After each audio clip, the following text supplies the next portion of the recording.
জিন্দাবাদ এই আমার নেতা তোমার নেতা প্রতিনিধি কি জিন্দাবাদ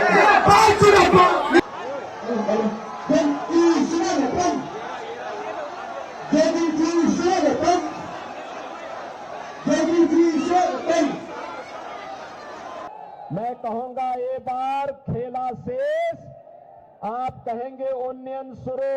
ये बार खेला शेष, ये बार खेला शेष।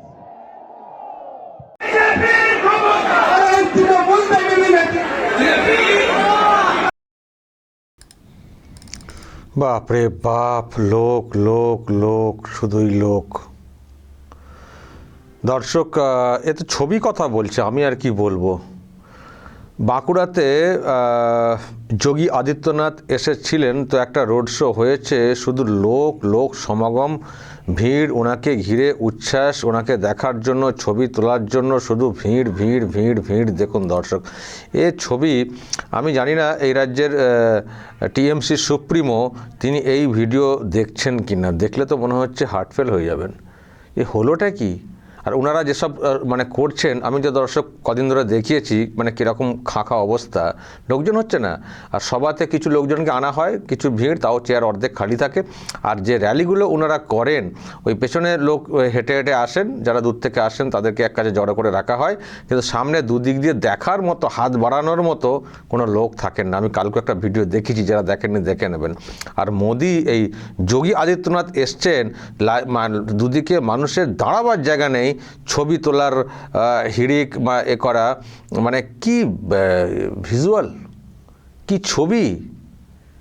মানে এই সব ছবি ভিডিও এলে টিএমসি সত্যিই তো মানে যেটুকু ঘুম আসছে বা ঘুমাচ্ছেন নেতারা, এ তো ঘুম একেবারে উড়ে যাবে। মানুষজন কীভাবে রাস্তায় বেরিয়ে ছাদে ডালে সব ওয়েট করছেন, যোগী আদিত্যনাথ আসছেন, মানে কীরকম একটা উৎসাহ আগ্রহ যোগী আদিত্যনাথের জন্যে। তো এই ভিডিও, এই ভিজুয়ালিতে পরিষ্কার বলে দিচ্ছে যে মানে কি হতে চলেছে, কি হতে চলেছে। এই ভিডিওর পরে আর কি নতুন করে আমার বলার কোনো প্রয়োজন রয়েছে? আমি সেজন্য বলছি যে আমি আর কিছু বলবো না। ছবি ভিডিও যখন এত কথা বলছে, লোকের যা সমাগম হয়েছে, এ তো গেল বলতে যাওয়ার বিষয় আমরা আগেই বুঝতে পারছি, কিন্তু মানে আরও এই ভিজুয়ালগুলো নতুন করে যেন সব প্রমাণ করছে। আর এই যোগী আদিত্যনাথের যে একটা ক্রেজ আমাদের রাজ্যেতেও আছে, সেটা পরিষ্কার বুঝতে পারছি। যে কটা জায়গায় উনি গেছেন, কাঁথি থেকে শুরু করে প্রচণ্ড ভিড় হচ্ছে। উনি খুব হার্ড একজন লোক, আপনারা জানেন। ইউপির মুখ্যমন্ত্রী, কিন্তু খুব হার্ড, মানে অন্যায়কে বরদাস্ত করবেন এবং ওই দীর্ঘস্থায়ী চলবে এরকম না, এবার তাৎক্ষণিক সমাধান করে দেন। এবং বুলডোজার ইউজ করেন, সেজন্য অনেকে বলে থাকেন বুলডোজার বাবা বলে থাকেন। এবং উনি এখানে এসছেন, এখানেও বুলডোজার কথাটা এসছে এবং ওনার মুখে বুলডোজার কথাটাও এসছে।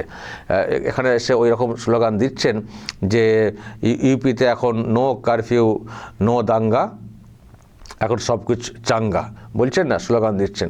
তো এখানেও এসে নানান সব কথা বলছেন এবং ওনাকে ঘিরে একটা বিরাট উৎসাহ কিন্তু দেখতে পাচ্ছি। আজকে একাধিক জায়গাতেই প্রোগ্রাম করেছেন, উত্তরবঙ্গে একটি প্রোগ্রাম করেছেন ধূপগুড়ি ওইসব এলাকাতে। তো সেখানে ভাষণ দিয়েছেন, সেই ভাষণের আমি একটা ছোট্ট অংশ দর্শক শোনাবো।